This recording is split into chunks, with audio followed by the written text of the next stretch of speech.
Hey, what's up? This is Chosen, and this video, I'm going to be sitting down with HellHades, who is a content provider for Raid Shadow Legends, and has a lot of experience in the higher tiers of Arena, and building different style teams and stuff. Admittedly, most of my knowledge and experience in the Arena has been around the Arbiter, Speed, Nuke, Debuff meta, so, I do kind of know the basics of how to build a defensive team, but I thought it would be fun to really bring in an expert that we can kind of bounce ideas back and forth, and let you guys see that process in terms of building kind of an end game gold 4, platinum team in terms of like the defense Tormin meta. So that's what this video is going to be, and huge shout out to HellHades for joining me. I will link to his channel and all of his stuff down in the video description. So yeah, let's get into it.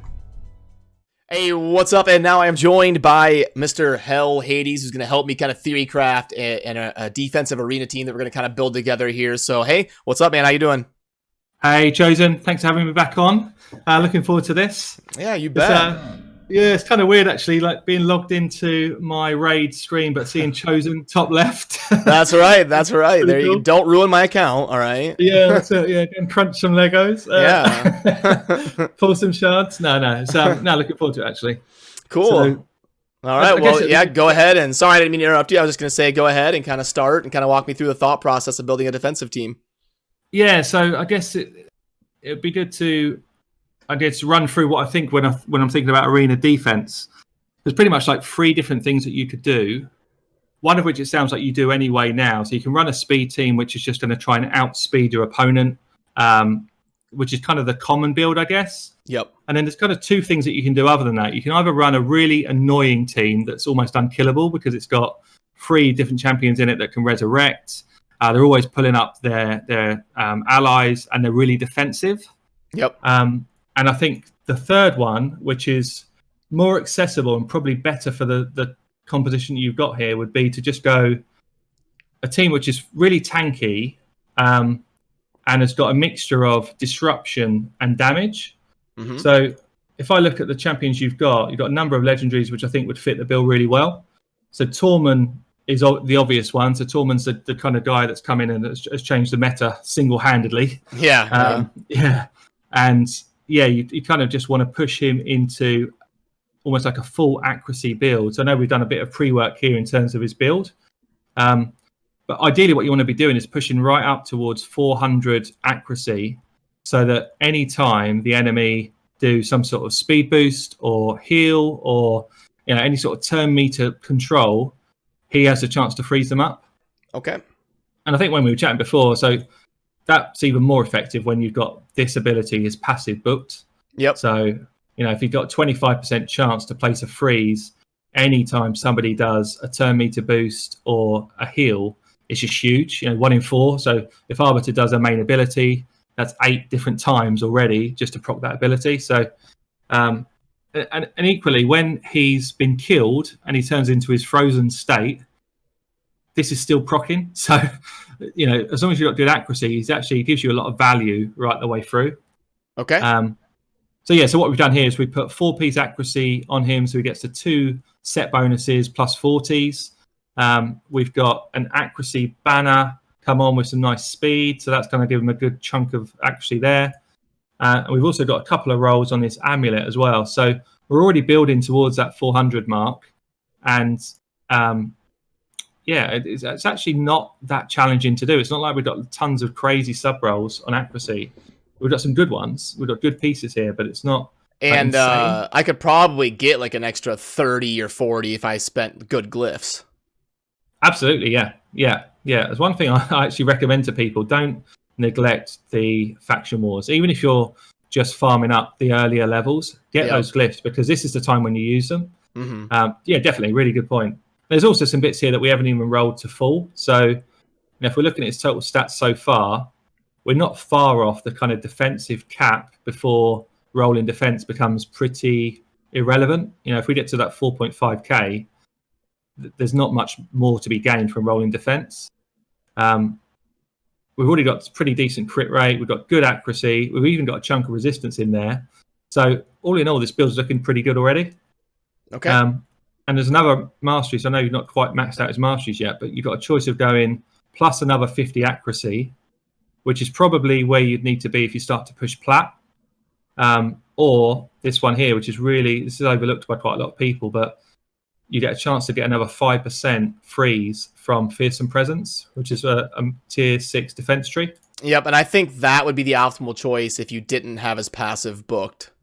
Yeah, good point. Yeah, definitely. Yeah, so you've already got 25%. If you didn't have the passive booked, then you probably would choose this. But definitely, if we do, I think we would go with the accuracy here.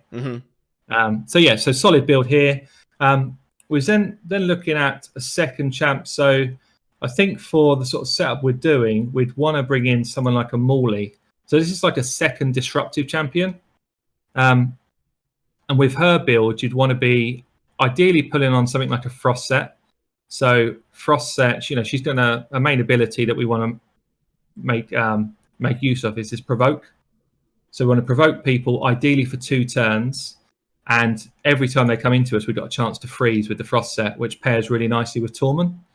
The other reason why she's quite annoying is because she's got a revive. So people kind of have to target Morley to get her out of the game.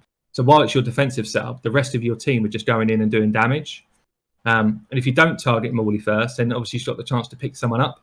So you've kind of got Tormin that self-revives, you've got Morley to revive somebody else, and instantly it kind of takes pressure off the people that are still quite tanky but are going to do damage for you. So we'll kind of get to those in a minute, but someone like Ignatius is a good example of that. Tanky champion, but he hits hard, and people have to ignore him because they've got to deal with these 2 threats first. So we were just kind of going through some mastery build then, and with Morley, we want to get, again, really high accuracy. We want to land that provoke. So we could kind of like chunked down the accuracy tree. We've got this Evil Eye, which will give us some turn meter control when we're going after them. And then we just wanted to come to this plus 50 accuracy to push the numbers really high. And then on the defense side, we're just looking to be able to basically take those hits as they come in. So she's not going to have that high resistance, which means that we want to try and pick up resistance where we can. So just want to... So basically, I want to be getting into this one here, which gives increases resistance for each debuff on this champion, because she's probably going to be debuffed. Okay. So we're probably going to come down this one and this one. This is quite nice in terms of just pulling the counter attack off. Side note, I wish the name of the mastery and what it does would come up by just mousing over it. It's kind of annoying to have to click constantly. Yes, definitely, definitely. And especially when you're at this sort of build, you're just thinking, right, is this actually the one I want? So this is quite nice. Yeah, it's a really good point, actually. So I think this one here as well. So any buff placed by this champion, 5 resist. She's going to be buffing. So I think it's going to be this one. So the more hits she takes, the less damage she's going to take. And you could have this one. So she's taking damage for your team. But in this instance, she's probably going to be the target. So you maybe would just go with this one, which gives her more turn meter when she gets hit. It's a bit risky because Tormin could proc this at the moment, its current state. So it's a bit of a coin flip, really. This is useful because it gets her rotations back quicker, but it's also quite dangerous with the Tormin meta. So yeah, it's a bit of a coin flip. I maybe would go. Maybe we'd go with this one. With the amount of freezes that happen in the current meta, it's quite nice to have a chance to counterattack whenever somebody gets frozen. And then it's a bit of a take your pick here. So we could either go for a counterattack if she takes a hit, which is quite nice as well, or we could go with some turn meter gain. So as I say, I would probably, because of the Tormin meta, I used to always take this one. But at the moment, I've kind of taken this off of most of my champions because there's a chance they're going to be frozen whenever it procs. Yep. I really hope that with this coming patch that it's removed that Tormin procs off of Masteries. I think it's silly, really. It takes a load of Masteries out of the game for Arena. Yeah. It just becomes too powerful. So I like the fact that he's broken up the meta, but I think he's done it too much. So I think we would take this one here. Okay, I agree. Complete the builds. So we're up to nearly 300 accuracy already. We were looking for pieces that just had kind of decent rolls and accuracy. So you can see pretty much every piece that we've got on, except the chest and the boots have got accuracy rolls. So I think probably what we would want to do is see if we've got... And we have 5 pieces of frost on, so we've got a little bit of leeway. Yeah. The challenge you've got is you don't have any accuracy pieces good to go here. Yeah, in the sets that we need. I wonder if I could rip some off another champion or something, but that'd be kind of time consuming to find, I guess.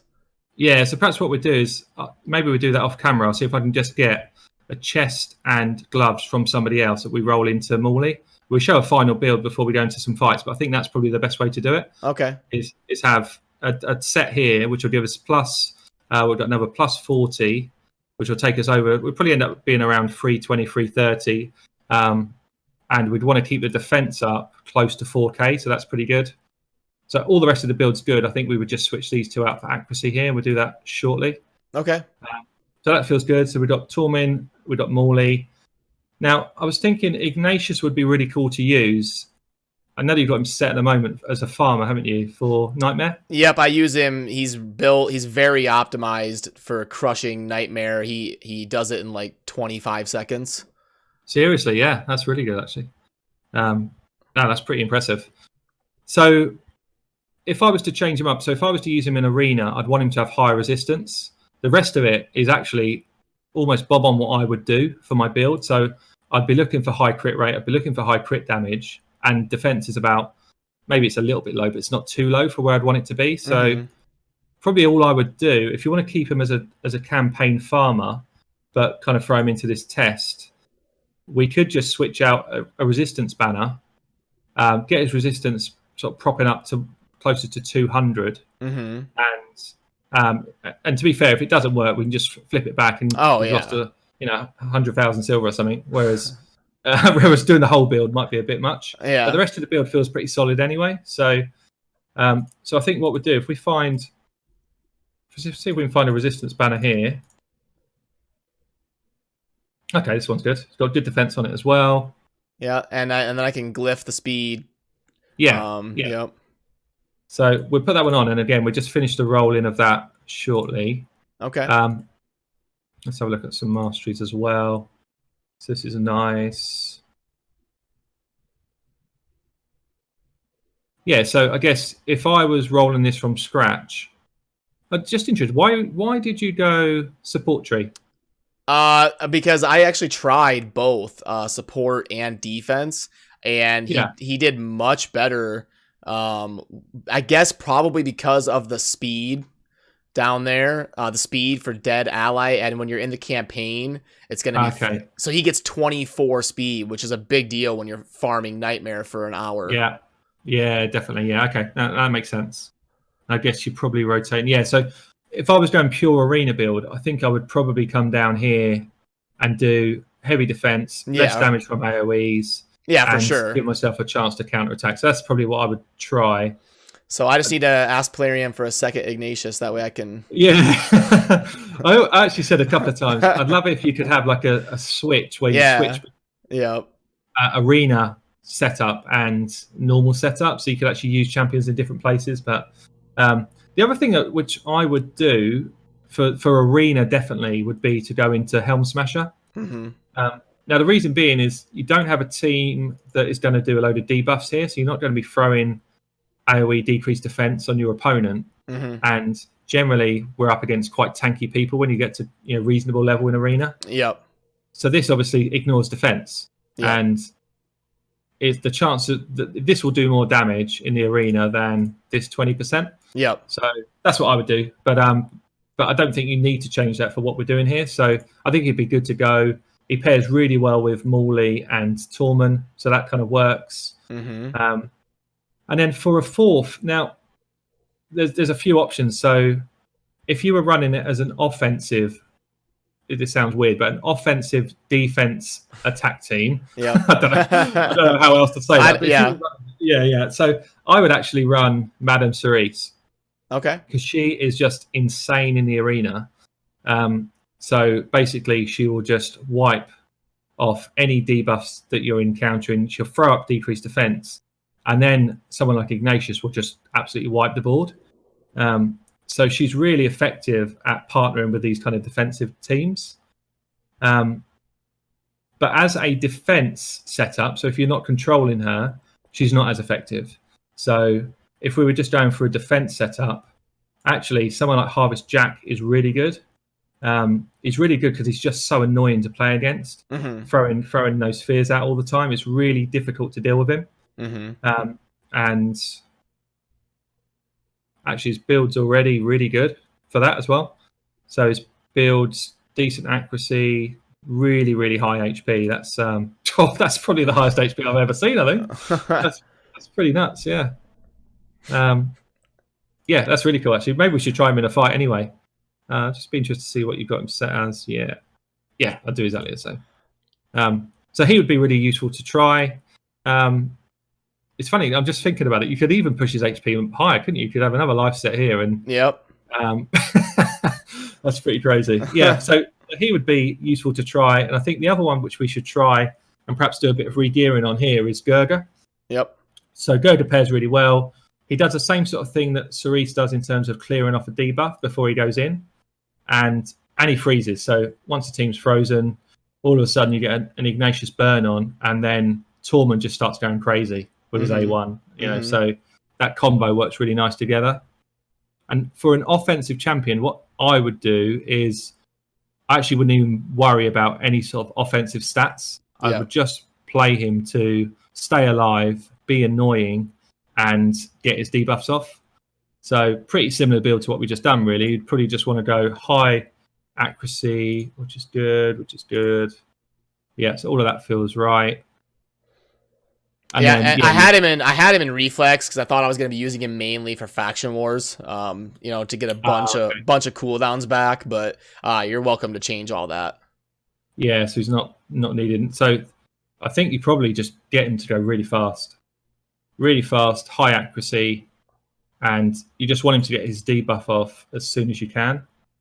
So, and build him in with defense as well. See the way we've already gone 3k defense. Yep. He'll be able to take a hit, basically. That's what we want. When to be able to take a hit. Cool, you've got some really nice bits of gear here. So that is great in terms of a lot of speed, a bit more accuracy again. And 6-star defense, yeah. Yeah, that's great.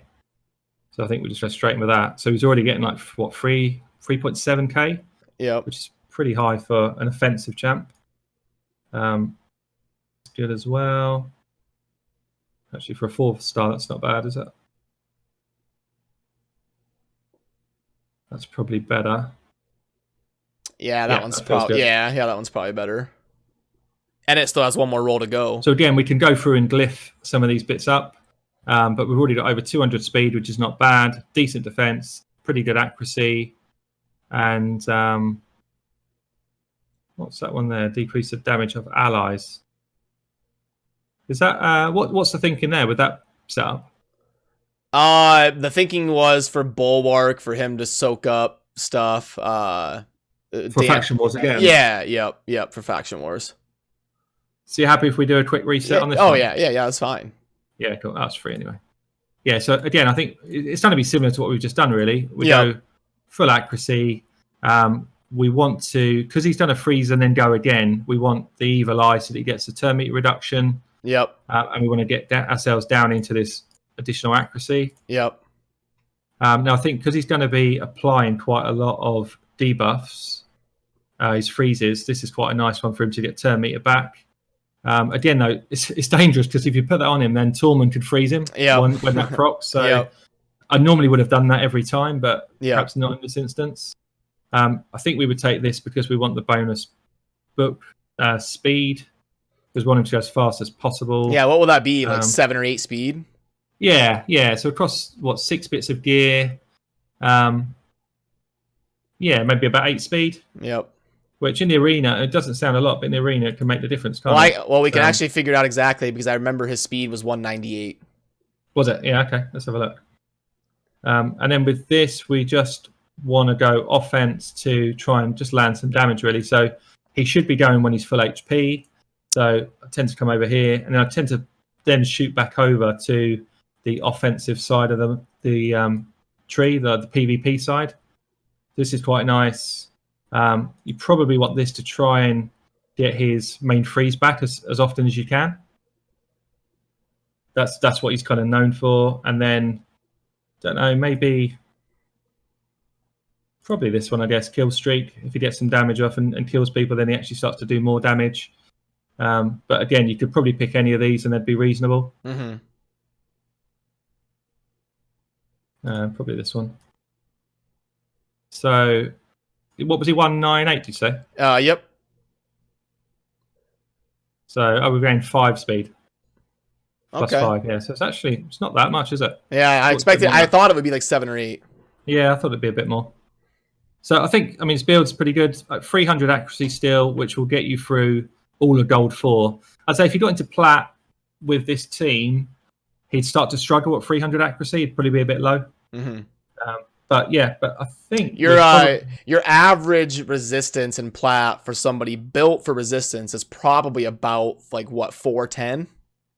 Yeah, definitely north of 400. I see a lot of kind of 450. Certainly in the top, it's actually, it really starts to scale because in the bottom 150 Plat players, you're probably talking about 400, 410 is about where they'd be. As soon as you get into the top 150 players, all of their gears starts to become really min-maxed. Yeah. And you're talking like 450 minimum for someone who's properly geared into accuracy or geared into resistance. Yep. So yeah, it becomes a lot tougher. They literally set their things up really well. And up in Platinum, people don't really build accuracy and resistance. They kind of max out one of them. Yeah. You find as well a lot of the really good players now are using immunity sets on people that they need to make go. So they might have someone like a Gurga here. Instead of going fast, they might just go pure immunity set so that he definitely gets his turn, which is really effective as well. If you could get this same sort of build, it'd be a little bit slower probably, but I don't know how you're looking for immunity gears. It tends to be a set that people don't farm that much.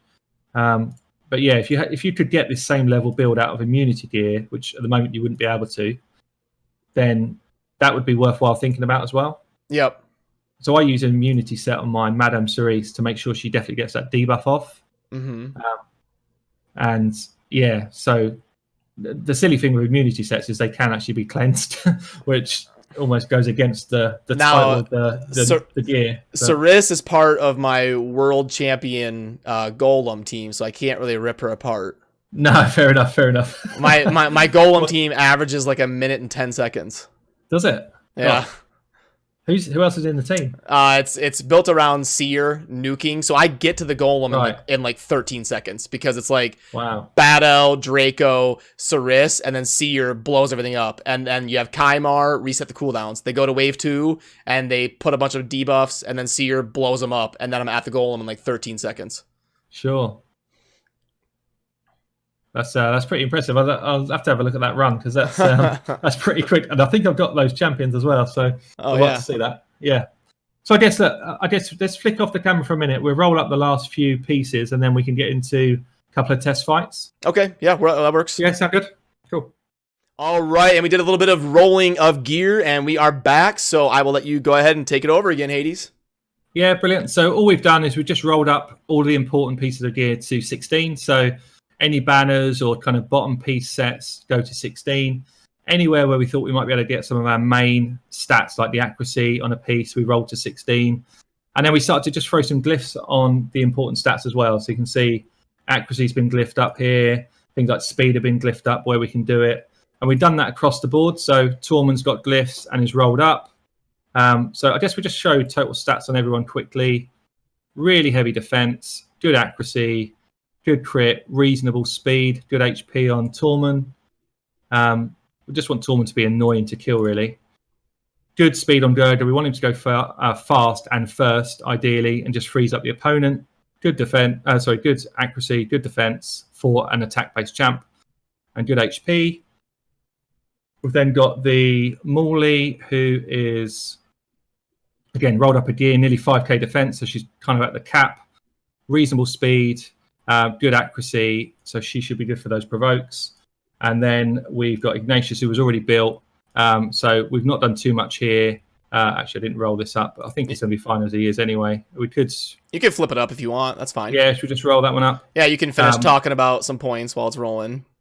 Yeah, so the idea of the sort of team build is that Gerga is able to freeze, Tormin's able to freeze, and Morley's in freeze gear. So we've got 3 ways to try and start to activate the Tormin passive and start to get his A1 rocking. We've got 3 champions in that team who can provoke. So we've got Tormin, Morley, and Ignatius. And really, Ignatius is in there for the damage. So basically, it's a complete lockdown team, which should be able to sustain damage and should be able to just kind of roll with the punches. We're almost expecting to go second every time, but we need to be able to live when we go second. And then we've got, as a kind of safeguard in there, Morley's got the revive. So Morley's got revive, Tormin's got a self-revive. So they have to target those 2. So it's built as a defense team, but I think the best way to show it off is to show it off in offense, but let it go auto, as if the defense is playing. So I think we just go straight. I know we probably just go straight to the strongest team out here. Jack would also be a good sub in, by the way, there as well. Yep. So you just gotta find Molly. Yeah. Where is she? I am awful at this. Anyone that watches me knows that. Okay. I'm glad you're here. There you go. Good job. Yeah. So obviously Tormin's got a good basic defense build here as well. So it's going to just improve us a bit more. And yeah, away we go. So on auto is basically equivalent to what it's going to be as if we were going as a defense setup. You see here, instantly we've got freeze off, we've got burns off, which means Tormin just does his thing. And the other team shouldn't even get a turn here because Gerga went first. Mm-hmm. So this is probably about as simple as it's going to be for us because we've got nothing to do at all. It's obviously more challenging if you've got teams that are fast. So let's see what this team's like. Got a speed lead, they might be quicker. We need to find one with a booster, or don't we? Like yeah, that'd be better. Like a seeker. Like down this one here. Yeah, that's a speed team with Tormin too. That'd be a good one. Okay, yeah. Let's see how this goes. Similar sort of player power as well. So yeah, they're going first. So provoked up our team. Oh, the freeze. See the way we just completely countered their team setup with that. Oh, that was nasty. Ooh, yeah, that was a hard hitting skull crown. But they're all frozen. We've still got a good chance of winning this fight at this stage because now Tormin is just going to go crazy. He's not going to let them have a turn here. Our biggest threat probably is Skull Crown. But she did her hard hitter. Yeah, but it's more that she would be unkillable. But because we've got that block buffs as well, I think we just win. It's going to be close though. We don't have a lot of HP. If they do get a go, we might be in trouble. But well, Ignatius is in lifesteal though. Remember? Yeah, true. If he gets in a duel, he'll win. Yeah. So that's start, and it's the hardest thing with a team that's set up like this is, can you deal with the start? Mm-hmm. And often it gets ropey like that at the start, and then you come back and win with this sort of team. But yeah, so that was that was close. It was definitely close. Morley, considering she got 5k defense, she literally just sat down there. But maybe try this. This is normally quite a hard team, so the bombs still do a lot of damage against defense-based champs. Yeah. So I would probably, if I was going offense and it was a similar team power, I probably would avoid this type of fight if I had a choice. So is War Mother like good in this meta then? She can be with the right team around her. Yeah. This seems to have just lagged out a bit here. Huh? It like froze or something. Yeah. Don't know why that's doing that. All right. Well, we'll sort this out and be right back. All right. I'm off camera now. It was the daily reset, but we're back about a minute later, and I'll let you take the lead again. Yeah, cool. So, as I say, this is quite a tough team for us. So we've got someone that can reduce turn meter. We've got someone that's boosting turn meter. We've got somebody that can lay heavy damage. This guy is a problem for us. So ideally, we CC him, and once we've CC'd him, their damage goes away. So we didn't get the freeze on him at the start, which is a bit of a problem for us. It could mean that we die. I'll throw out an auto again. Oh, there he goes. Oh, he's down.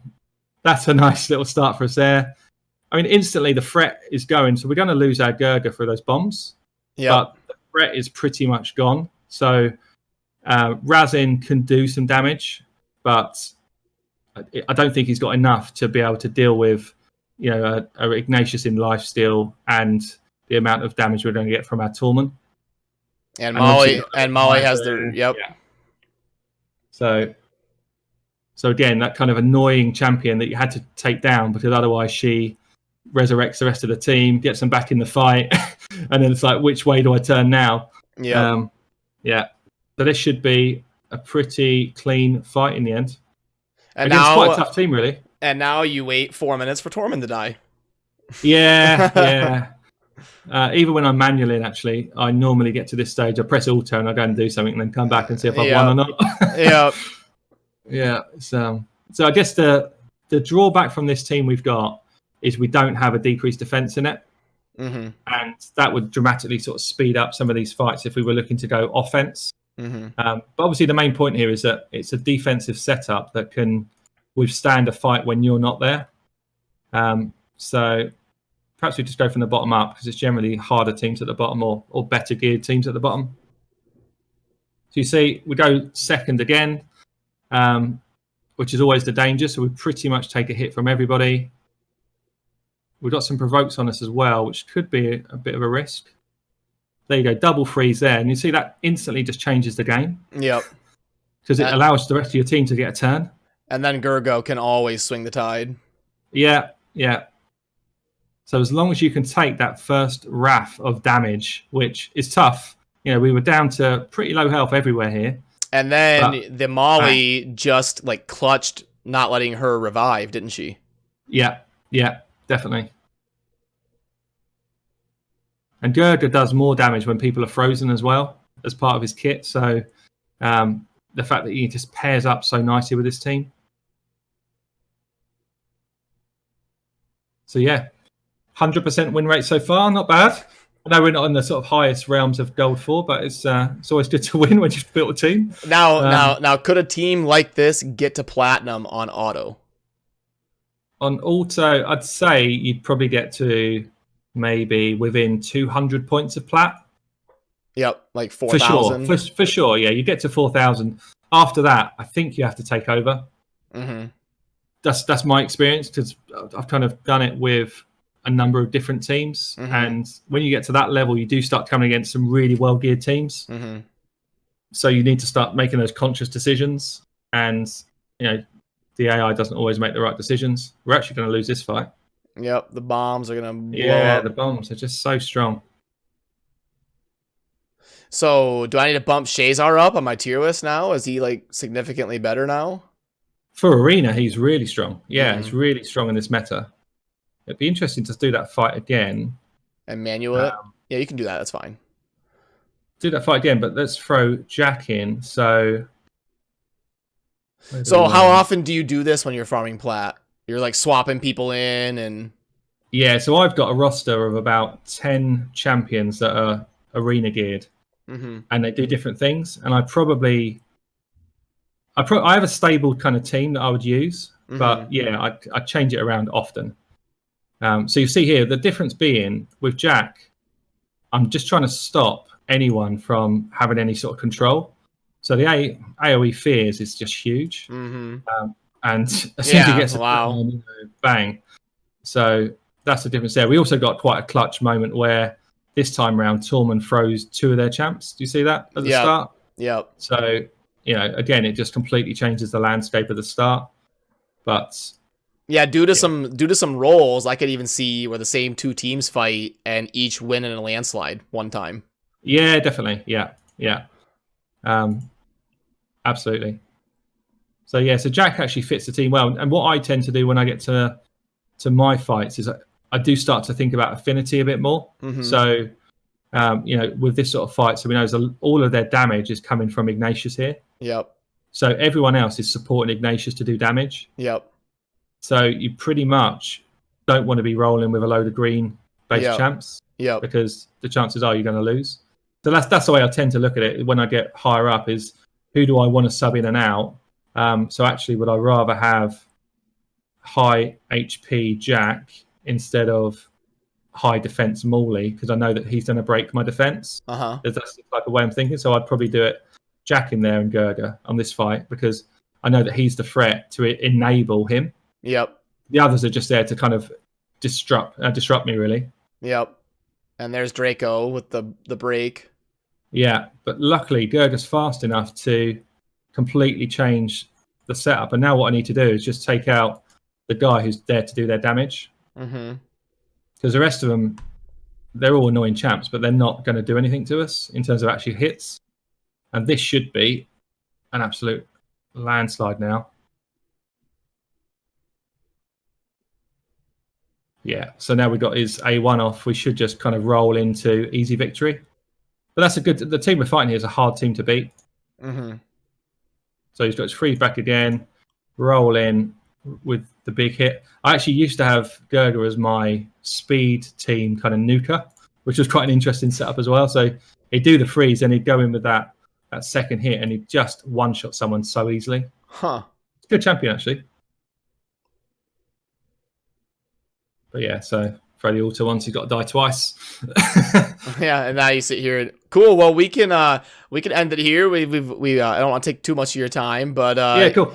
But yeah, any like final thoughts or anything you wanted to say about like a general advice or something we didn't cover? Or yeah, I'd say all of this kind of depends on your roster. So a lot of people look at this and say, oh, you know, you're fighting with a load of legendaries, it's really easy. It's actually not really to do with the legendaries. It's to do with the team, like synchronicity. Is that the word?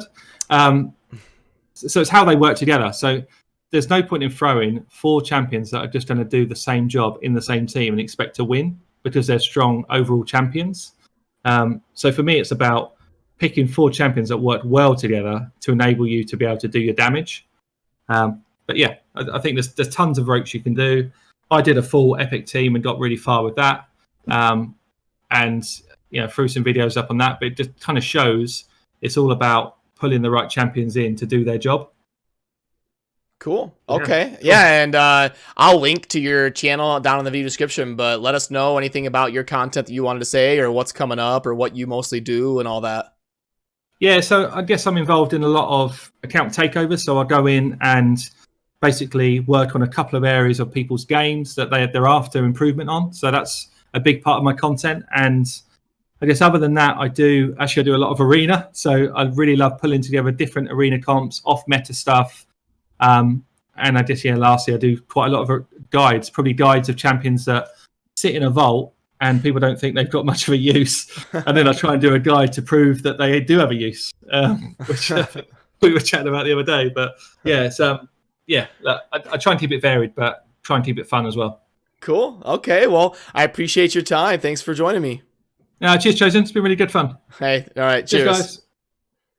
All right, that's going to do it for it. This video was a lot of fun, and huge shout out to HellHades for joining me. It was a good time, you know, bouncing ideas back and forth and building a new team that I'm going to try out and take for a test drive in the arena. So yeah, check out his stuff. I will link to it down in the video description. He makes really good content for Raid and mobile gaming in general. So yeah, as always, thank you for watching. Have a good rest of your day. Peace.